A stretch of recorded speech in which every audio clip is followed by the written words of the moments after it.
Hello and welcome to another D&D Stories.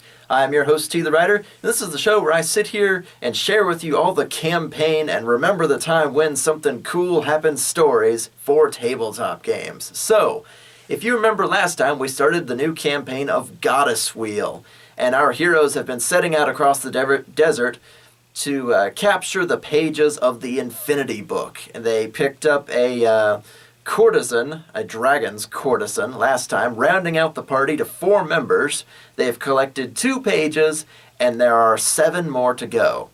Now, as I said, if I just told you, they went to the dungeon and then they came back and that was that adventure 7 more times, it would not make for the best campaign story you ever did hear. As I told you, these were all brand new D&D players, and I wanted to give them something somewhat formulaic so that they could grasp the mechanics, the shopping, the class differences, etc., etc. So, again, we've got the Shadow Dancer, the Druid, the Fighter, and now the Sorceress. So, with 2 pages having been accounted for and 7 more to go, they pull out their map that that Maximilian Pegasus gave them, the curator. How you doing there, Yugi boy? I see you've recovered another page. Sorry, I just think it was funny. But they pull out their map and they open it up and they go, okay, what's the next closest place?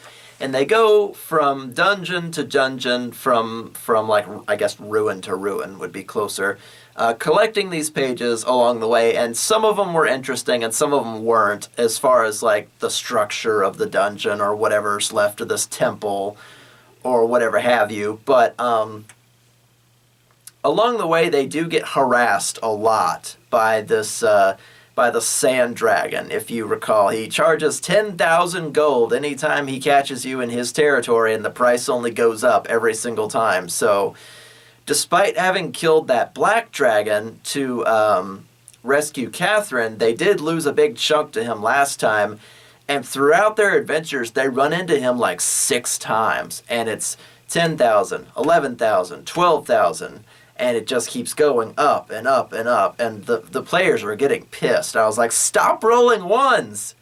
You have a scale of 100, stop rolling ones! For God's sake, I'm tired of bullying you. What I didn't know, off to the side, was that Avaros, our Shadow Dancer, was plotting against the Sand Dragon. Every time they ran into him, he had like his own copy of like the world map, if you will. Every time they ran into him, he put a little X on the map, and he started speculating the size and shape of the Sand Dragon's like territory, and started asking around about him, and started like trying to get things put together to actually take this guy down, because he was so much stronger than them. And to make sure that all of his money didn't go to this freaking monster, he decided that he was going to throw all of his money into one magic item. And I go, what are you making? And I show him like all the formulas. This is if you want a +1 weapon. This is if you need this enchantment or that enchantment. And he throws it all together into like a +3, like keen greater crossbow of piercing or something like that. And it's got like a big long like 7-word name. And I was like, okay, just for the sake of your character sheet, what are we gonna call this? And he goes, fuck dragons. And I go, you've got a crossbow, you're just gonna name it fuck dragons? He goes, yes, fuck dragons. So he's got like the stock, and he burns it like a wood burner artist, just like fuck dragons into the side. And yes, it was meant to get like a +3, have an expanded critical, to go through plate-like or scale-like armor with greater efficiency, have a wider, I think I already said, a wider crit range to do extra damage to creatures that were larger than him, and there's an enchantment for that too. It's like giant slaying or something like that. A ton of money. Just basically emptied his wallet for this one thing so that they could get this dragon. And as soon as he got it, they did all kinds of shopping before they set out again. As soon as he got it, they stopped running into him entirely. And it was like, well, where is he now? I don't know. Roll another 1. He might show up. You're like, damn it. I just blew, X number of tens of thousands of gold freaking getting ready for this. And I was like, I don't know. Anyway, so one of the more important places that they go is a cave system on the edge of the world, among the mountains, where the child of the 9, Venom supposedly stayed, and the reason he's called that is because I'm bad with names. But he was the one who poisoned the wind and tried to kill all of his siblings all at once. But supposedly he had a greater avatar that was ageless and unstoppable and could not experience pain. And so they're looking at each other like, is this a golem? Is this freaking pyramid head? What is it? It's like, I don't know. You've got to go there. I'm the voiceless narrator. So they cross the desert, trying to get there, and again, just like rolling out the fate checks, and again, I cut all kinds of stuff out of this story because it takes them so long to cross the desert, and they run into freaking more of the Silithid, the world eaters, bugs. They run into like lesser like desert creatures like Zorn and other things that like what am I thinking? Antlions, rust monsters, and if you know what rust monsters are, you know what kind of bullshit they were running into. Rust monsters can just eat your weapons and eat your armor. Like it's I don't remember if it's a contact ability or a spell or if they just bite it properly. But they can turn anything made of metal into rust. So I hope you didn't spend too much on that super magic sword that can blow up for 3d6 fire damage every day, because now it's a chunk of rust. Fuck you, says the DM.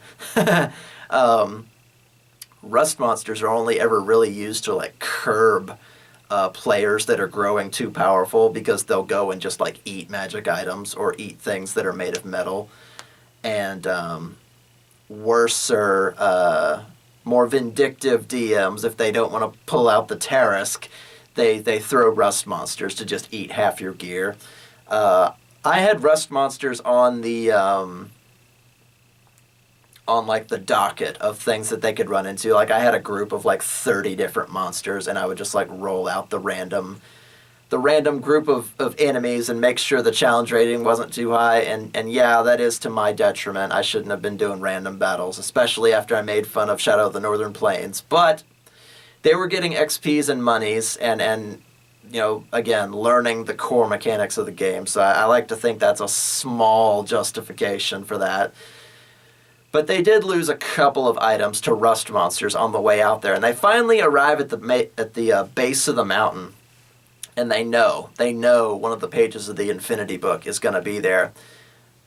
But before they can get in, they find that there are bandits encamped on the outside of Venom's like ruins.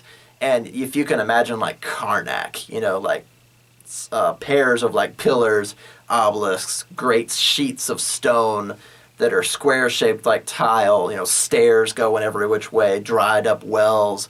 All of it's been like sandblasted by time. There's ruins and hieroglyphs all over the place. It's almost like a small town, but there's no houses. Nobody goes to directly worship Venom because you'll just get sick and die.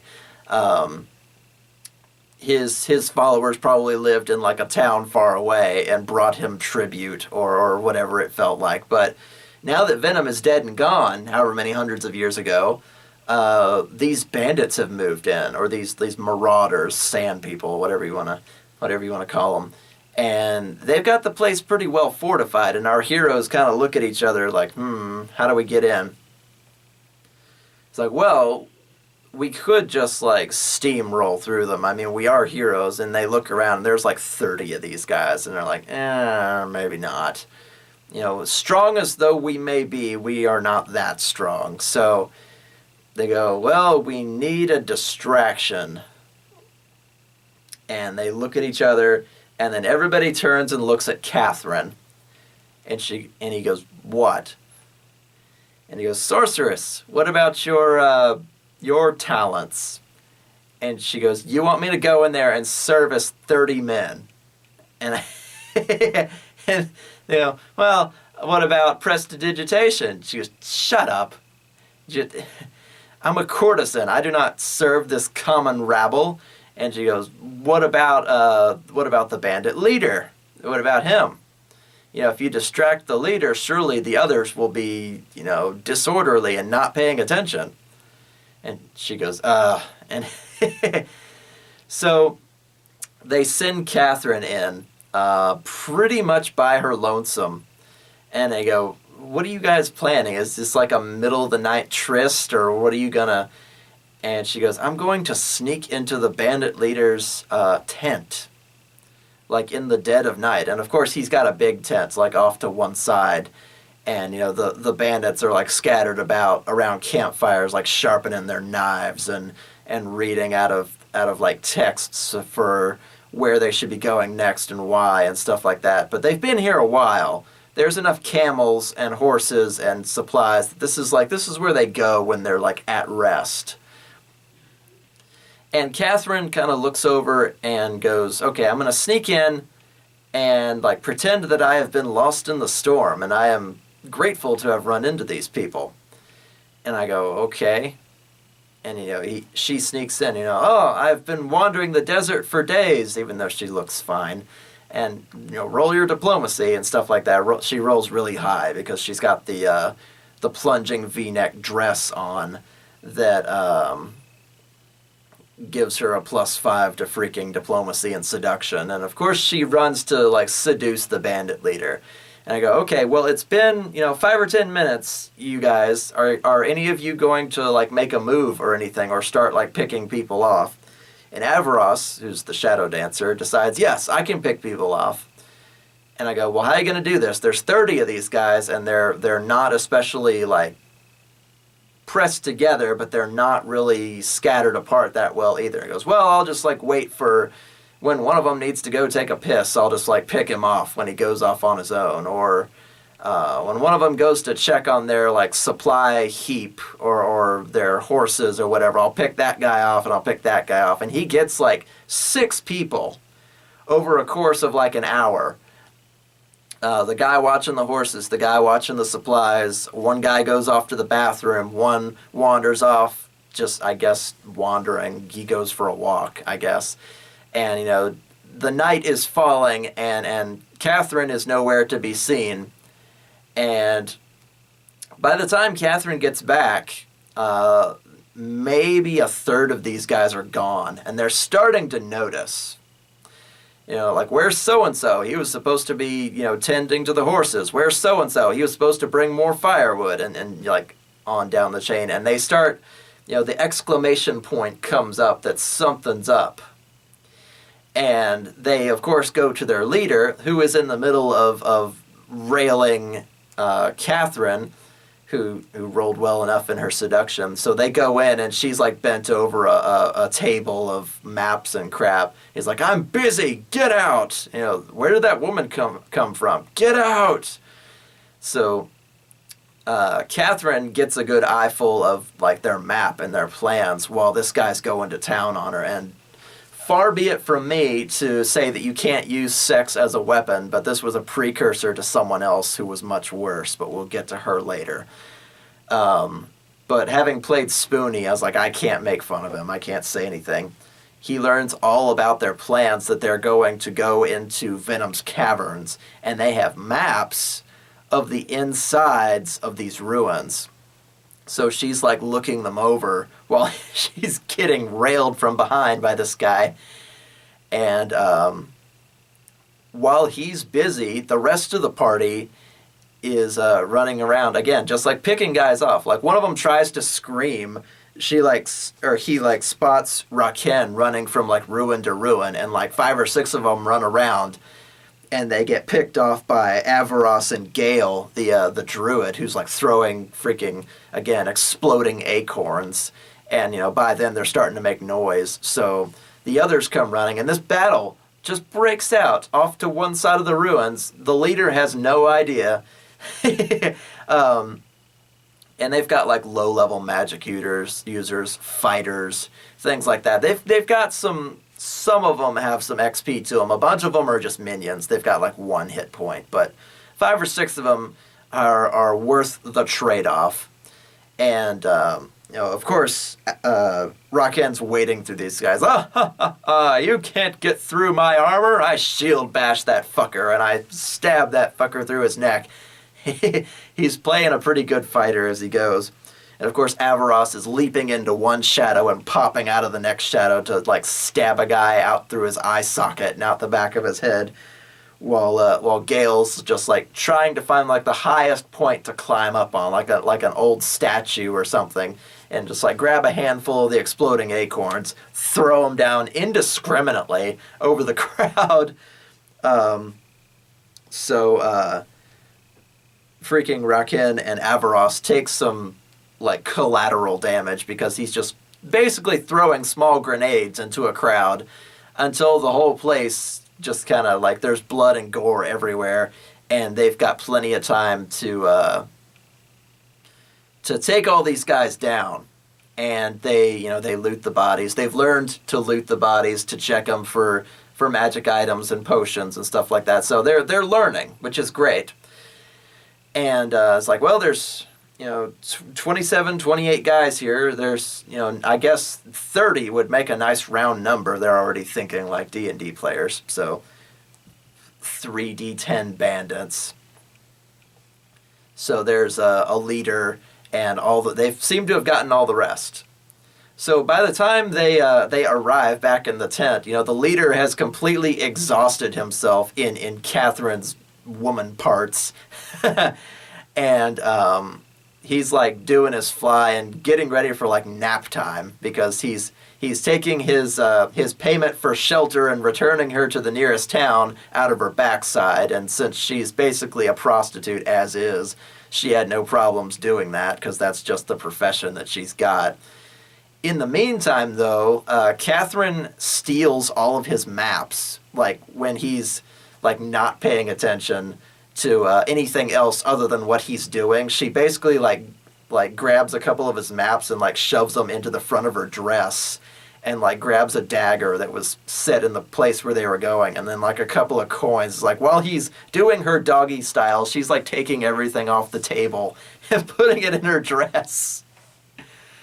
So like by the time he's like finished with her, the table is empty and he doesn't notice. And then the rest of the party arrives as like she's looking for her panties, and the leader of the bandits like jumps back up even though he can barely stand at this point. I mean, if you're a dude, 3 orgasms in, you're not taking stairs, much less freaking fighting anybody. So they can see like his knees and his legs are shaking from the effort. And Catherine's like standing up, like fixing her dress so they don't see anything, like she's got any semblance of modesty. And they rush and they kill the bandit leader as well. And Catherine's like, guys, I had him. He's like, yeah, I can tell you had him. And he goes, you're dripping. Shut up. I had this guy. I was going to stab him as soon as he was done with me. I've got all his maps. Check this out. She's trying to like shift the focus away from the fact that she got fucked for everything she'd done, literally. She was going to wait for this guy to decide it was nap time and then just like stab him in the chest. But whatever. She wasn't the rogue, so they find a few spell scrolls. They find a couple of interesting weapons. Again, they find all the maps of the insides of the ruins. They've apparently been here for a while and have mapped a couple of the caverns. And Catherine shows them all this information. They lay it all back out on the table. They undo like all the maps and scrolls, and they compare notes, and they show, oh, don't go here. There's like a pool of poison that's been coagulating here for years and years, and don't go in here. It's full of, desert manta rays that can fly through the air and junk like that. So they've like X'd off all these ways that you're not supposed to go. because it's really dangerous, and they've got like a big question mark like way in the back of all these cavernous ruins that are on the insides of the mountains. And they go, well, you know, looks like dungeon time. And they take the bandit leader, like he even had like an enchanted turban. I think the druid ended up with the enchanted turban. It had the big jewel on the front, and it could act like a spotlight, or a bullseye lantern rather. It was just like a bright light if you spoke the command word. But they took his turban and, you know, everything else he had on him, because he was like the boss character for these guys anyway. But they throw him out with all the other bodies, and they stay in like the big tent for the night. And there's a sandstorm, and they have to stay in there for a while to keep the sand off of them, keep them from getting hurt, because they've got all the coveralls and they've got all the suntan lotion and everything. But, you know, a sandstorm can really hurt if you just like wander out into it. So they stay there for like a day or two, just trying to make plans. They eat, they converse, they rest, they regain all their spells, regain some of their health, because, you know, somebody was throwing exploding acorns into the crowd indiscriminately, and they poke fun at freaking Gale for that for a long time. Like, oh, here comes Gale, look out.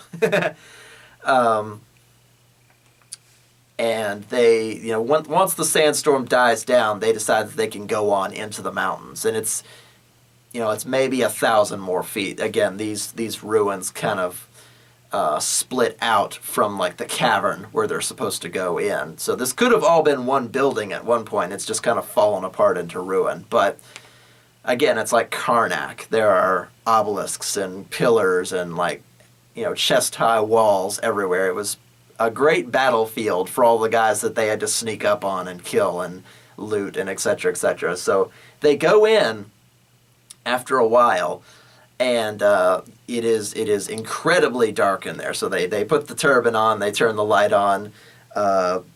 Catherine puts up like the dancing lights. You know, she puts like a light every X number of feet, or enchants like a big handful of pebbles and leaves them behind, so they just like glitter and glow wherever they're going.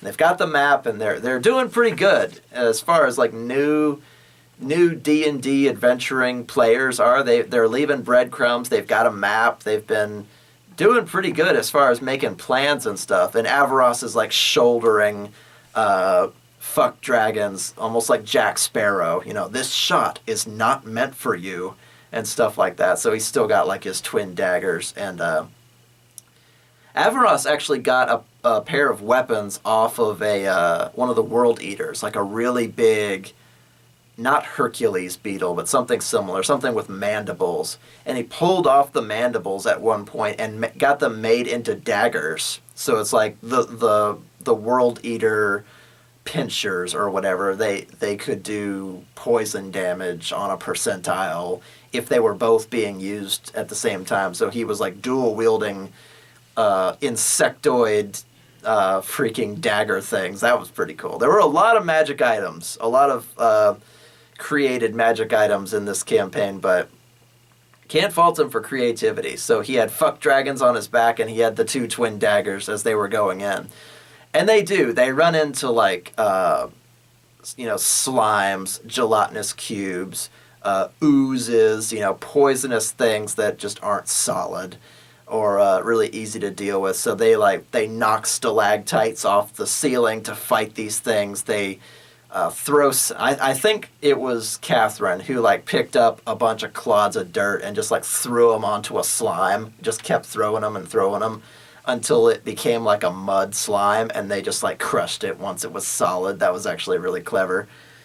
And they wade their way into darkness looking for an inner sanctum, a sealed room, an area where these bandits with their maps have not yet been to. So they using the maps that they picked up, they weave their way through these endless numbers of caverns. It's like, God, we would have been here for days if we did not have this map. Good job, Catherine. You took one for the team on this. Shut up. And they go forward through this place until they finally find a sarcophagus sitting in the middle of this big room. And they go, that looks important. And, of course, it's got chains around it. It's got 4 stone statues. It's got padlocks and, like, Taoist freaking spells sitting on and all kinds of stuff. Clearly, whatever is in there is not meant to come out. And they look at each other and they go, I bet the page is in there, and I bet whatever's in there is holding it. So again, they're already thinking like D&D players, but this is the most important thing they've seen thus far, so why not? And they go, okay, we're gonna, Avaros, do your best. And he goes up there with his thieves' tools, and Catherine goes up there with like the open spell or the knock spell or whatever it's called to undo simple locks and non-magical chains. We start peeling the spells off. They do like the third one and it bursts into flames because you're not supposed to touch it. And of course the 4 stone guardians come to life. So they've got, it's 4-on-4 versus like stone golems. And this was not good for them because they didn't have like a lot of blunt damage weapons, or bludgeoning weapons rather. They had a lot of cutting, they had a lot of piercing, not a lot of bludgeoning. So our druid, who again relied on the exploding acorns or the exploding seeds or whatever they're called, ended up doing most of the damage for them while everybody else ran around like chickens with their heads cut off because Avaros's crossbow and his daggers aren't going to do much against stone, and freaking Raken could stand there and not take all the damage he wanted, but it didn't do any good to get them killed. And, Catherine was doing her best with spells, but, she can only go once every, 7 or 8 turns to actually hurt anything. So it kind of fell to Gale to, like, blow these things up bit by bit until they had, like, cracks in them. And then they could start running at them with crowbars and, like, prying them apart and, hitting them in the wrist to make them drop their weapons and stuff like that. They actually got very cinematic with their, it wasn't just like, oh, did I hit? No? Okay, next person. They were like, oh, I go for his wrist, or I try to, like, shoot him in the eyes. Maybe their eyes are softer. No, they're stone? Damn it. Or maybe we could tie up their legs and, like, knock them down and stuff like that. They got very creative with their attacks because, again, piercing and slashing damage doesn't do a lot against things that are made of stone. So they basically had to outlast them until the 4th guardian fell, and they were like, and they fall apart into all the pieces. And finally they look at each other and they go, okay, this is it. And they start, like, pulling the chains off. They undo the padlocks. They pull all the spells off. They hold their torch onto it to melt all the wax seals around the edges of the sarcophagus. And it's like, okay, should we knock first? And they go, shut up. They reach under the cracks and like, okay, everybody together. 1, 2, 3. And Raken, like, flips it over backward onto itself to throw the lid off. And as soon as they do, the occupant inside sits up. And I go, it's a great big muscly dude who's only got like a loincloth around his middle, and he's holding like a cloud strife buster sword and has a metallic helmet covering his, and they go, is that Pyramid Head? And I go, yeah, it basically is. So Pyramid Head rises up out of this sarcophagus to chase you all. Oh shit, it's Pyramid Head. So I tried to come up with a monster that had a really high AC, that didn't experience pain, that did a crap ton of damage. And the closest 2 things I could come up with that were in, like, the monster manuals were Cenobites. And I was like, I need something a little tougher than that. And I was like, well, Pyramid Head is really close to what we're thinking of anyway. I'll just make him bigger and taller. So he's very slow, he's very powerful, and you can't really hurt him.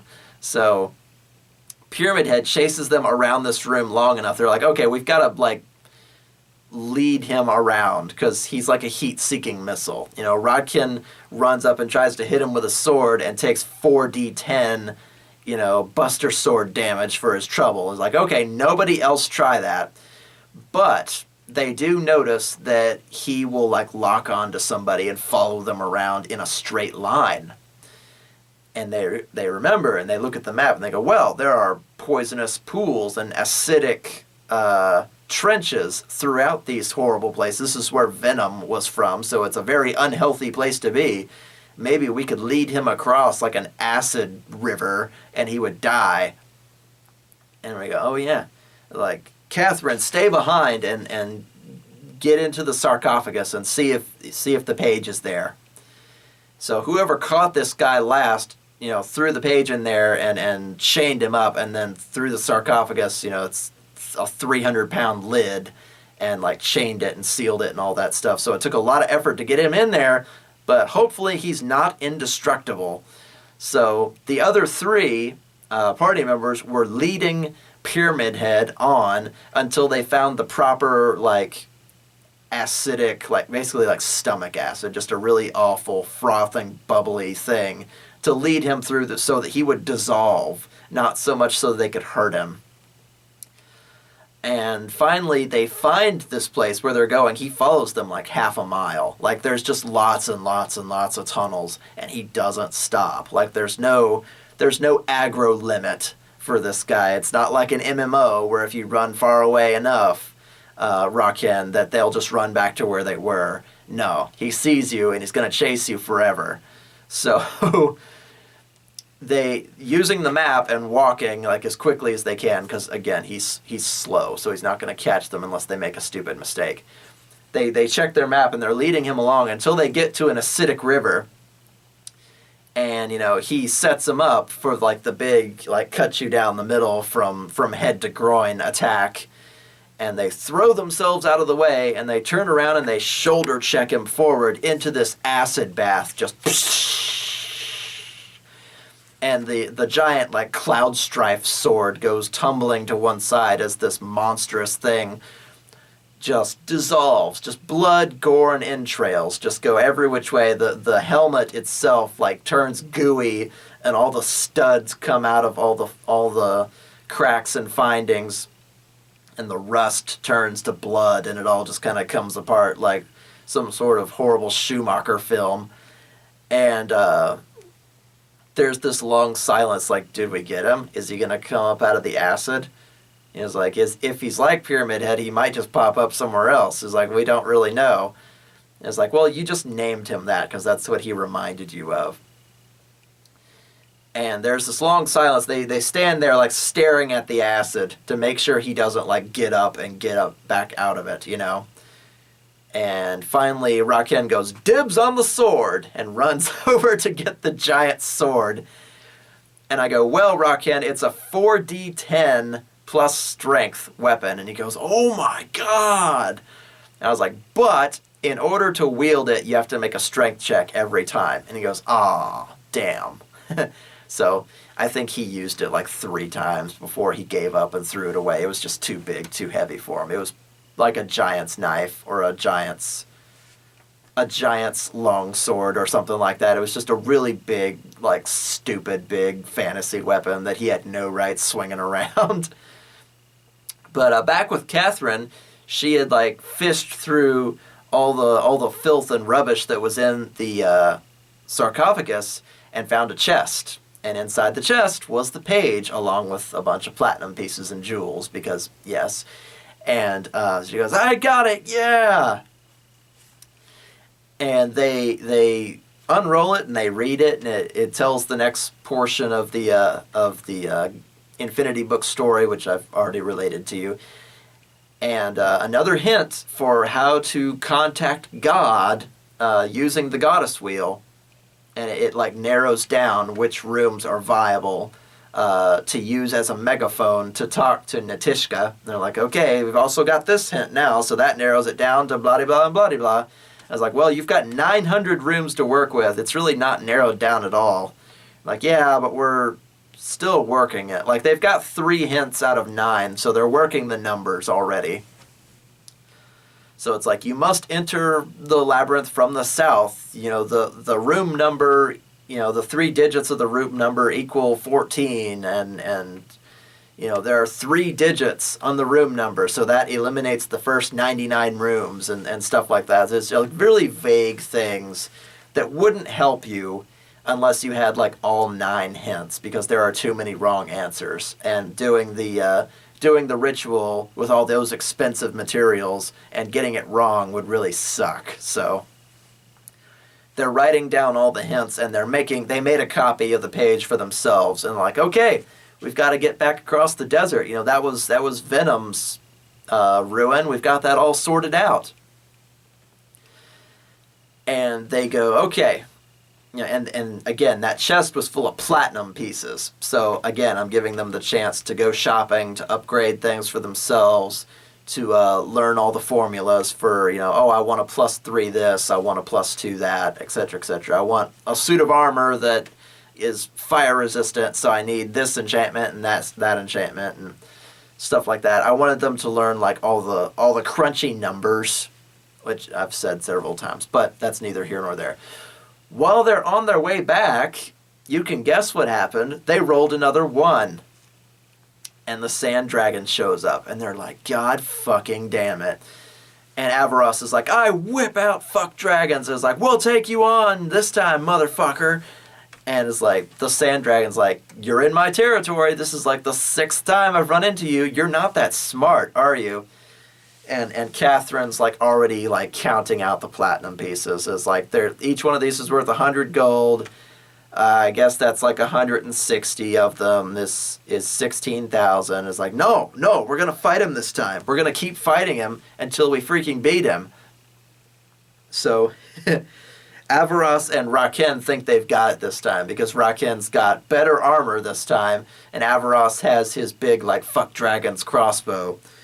And Gale has got, a whole bunch of the exploding acorns. Catherine, not so much. She's, again, a little bit cowardly, but you can kind of give her credit for that because, all the other things that dragons have done to her in the past. She almost sits to one side. Like, they have to coax her. Come on, you've got a lightning bolt spell. Get off your ass.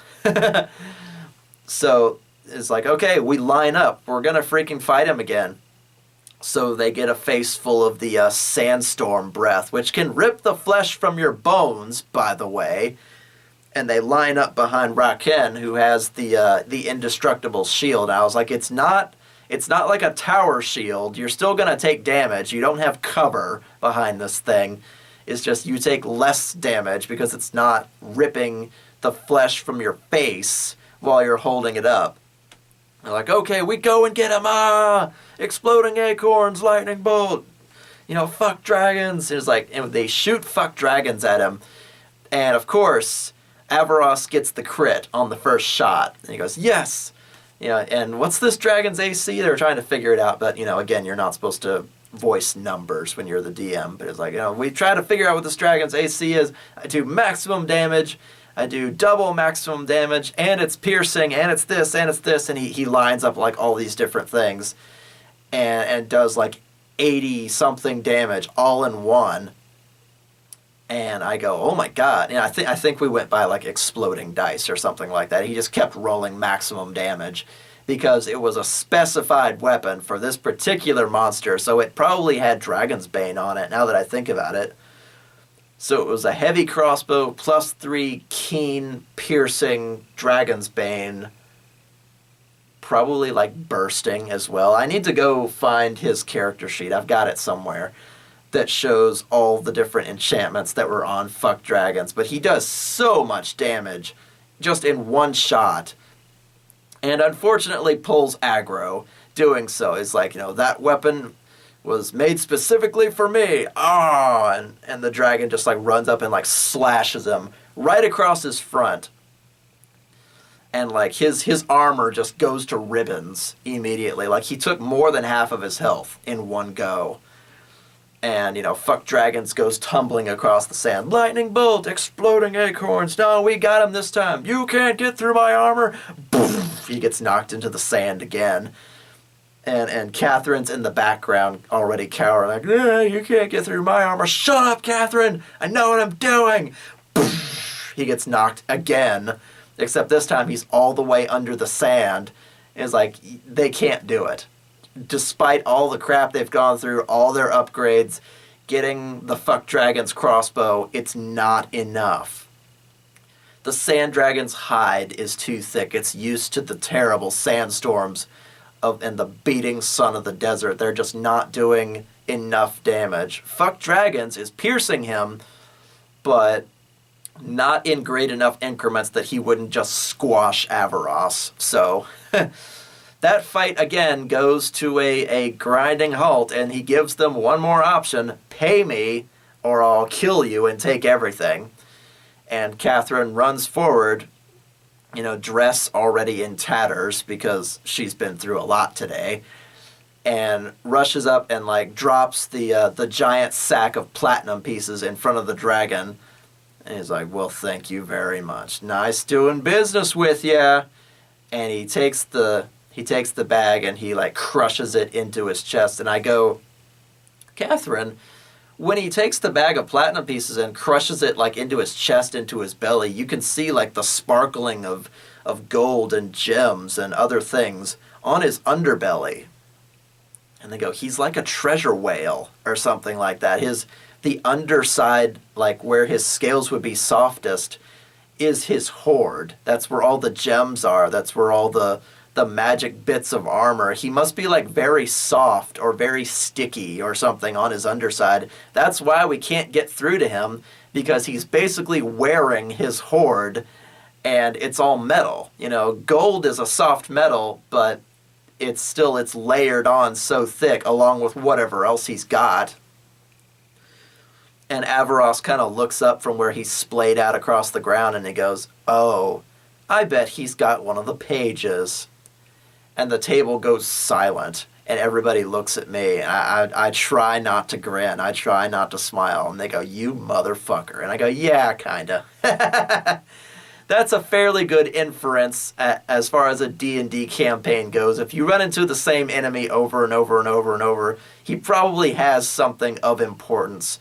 But for now, he's robbed you of 16,000 gold, and he's going to be on his way. So he digs through the sand as though it were water, and he's gone. They're like, God fucking damn it. Do we at least still have the crossbow? Do we still have fuck dragons? And I go, yeah, Avaros, it's sticking out of the sand over there. He actually didn't bother to take it. I guess he thought he'd slashed you in half or something. Avaros is sitting there with 3 health. And so they've got to down potion after potion after potion just to keep the sand from getting into all the giant gouging wounds they all have. And I go, Avaros, your armor is toast. I mean, I'm not a DM that usually damages armor on a regular basis, but you took dragon claws directly to the face for more than half your health. Your stuff's damaged. You've got pants and boots, and that's kind of it. You don't really have your armor class bonus from what you're wearing anymore. He goes, damn it. He's got a vendetta now against this dragon. He's been robbed 6 times. What is it? 10, 11, 12, 13, 14, 15, 16. Yeah, 7 times throughout this campaign. This dragon has robbed them for an immense amount of money. And they go, we've got to do something about this. End of the world and pages notwithstanding, we need bigger guns. And they look at me like I'm going to start dropping bigger weapons. And I go, this is on you, guys. Every time you go to the capital, I say you can go shopping for whatever you want. This is the last city in the world. There's a few towns out there, but this is the only big city left on this one tectonic plate for what's left of this world. I go, if you're not creative enough, then it's your own damn fault. You've got the funds. And they go, we've got part of the funds. And I go, you've got the funds to do pretty much whatever you want, and you've run into this guy enough times and gotten your ass kicked enough times, you need to come up with a better plan. And so they go off after that. That's the end of that session. But about 2 weeks go by, because I think it was midterms or something there at college.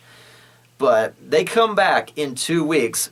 They've got a plan after that. They go, okay, we're going to buy something from the, what is it, the Sandstorm book? Or the Sandburn book? I forget what it's called. Sandstorm. That's full of all the items that are specified for desert campaigns. They go, I know what we want. And I go, okay, Avaros, what are you going to get? And he goes, we're buying a sand ship. And I go, a sand ship? And I go, oh, those are really expensive. And they go, we've got the funds for it. Okay. And I go, you need a crew. And they go, we can hire a crew. I was like, okay, what are you going to do with the ship? We're going to load it with cannons. Really? And I'm smiling by now because they've clearly put a lot of thought into this. And they go, okay, so you want a sand ship with cannons and a crew. And they go, and we need a like a harpoon cannon. A harpoon cannon. And I go, yeah, you ever played Skies of Arcadia? You know, harpoon cannon, fire! And I go, okay, yeah. You can get like a harpoon gun, I guess, like a cannon that you put a big like ballista shot bolt in and like attach a rope to it or a chain to it. And he goes, yeah, just like that. And we'll call it Fuck Dragons 2. And I go, okay, fine. They throw down all this money. And they started like keeping bank accounts in the capital because the dragon kept robbing them. And I go, you guys are basically going to clean out your entire bank accounts doing this because sand ships are very expensive. And so are cannons and ammunition and crews and food to feed the crews.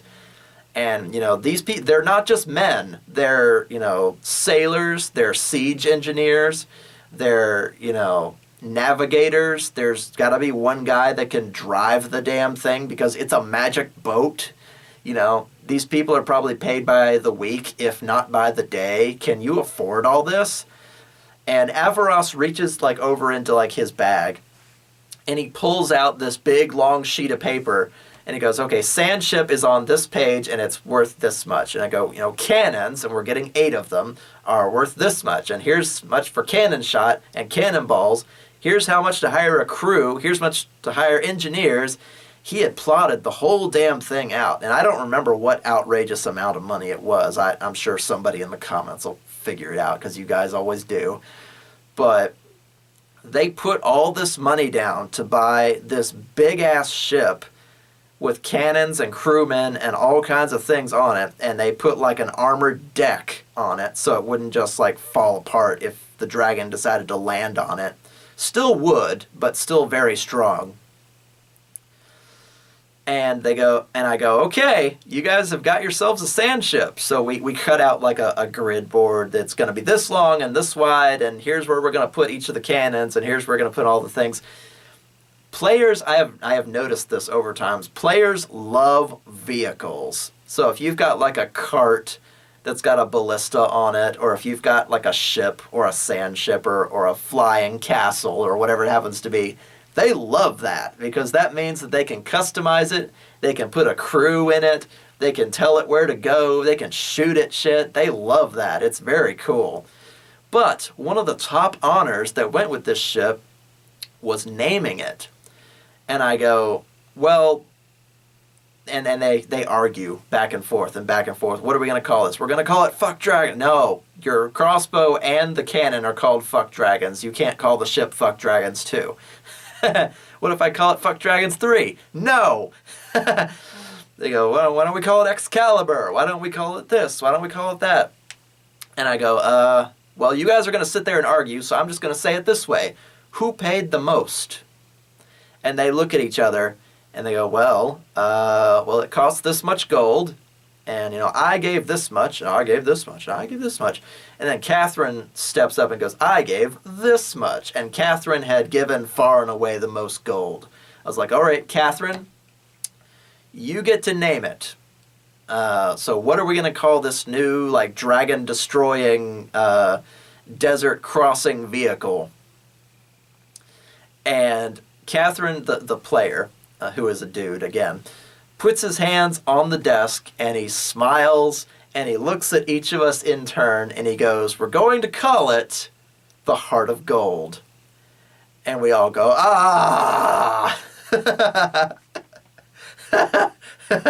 So you get it. It's a prostitute with a heart of gold, because that's what Catherine is. You get it. But they go, we're going to call it the Heart of Gold, and, I shall be the captain, and I get a big captain hat, and I put it on. I was like, all right.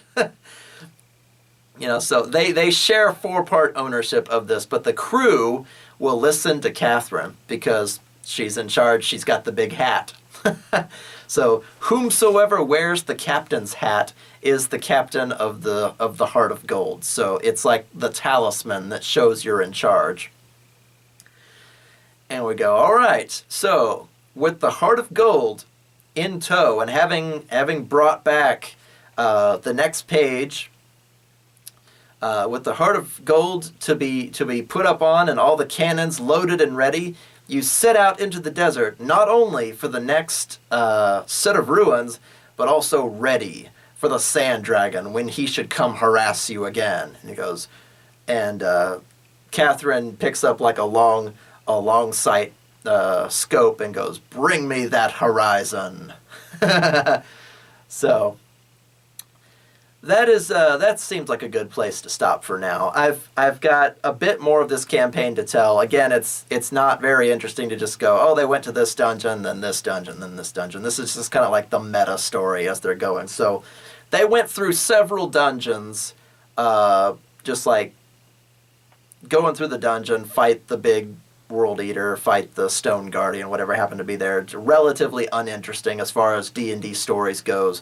But the Heart of Gold made them go like 3 or 4 times faster across the desert. So the world shrank very suddenly for them. And they're like, oh, why didn't we do this sooner? This is so much easier. So all the trips that took like 2 or 3 weeks to do were now taking like 4 days, and didn't have as many fate checks, and didn't have as many opportunities for the World Eaters to come and harass them, or the bandits or anybody else, because they were cruising through the sand at 80 miles an hour on a magic sand ship called the Heart of Gold. So whensoever the sand dragon decides to jump them again, they'll be ready. So that is, I guess, where we will stop for today. A greater portion of that campaign went on without them seeing him, so they got to like page 5 or page 6 in the Infinity Book before they popped up with anything important after that. But we will pick that up next time. So I hope you enjoyed this story, and I hope you'll join me next time for D&D Stories. Keep gaming. Hey guys, thanks for watching. Be sure to hit that like button for me. If you want to keep up with channel updates, check me out on Facebook. And if you're feeling especially generous, be sure to visit my Patreon. Keep gaming!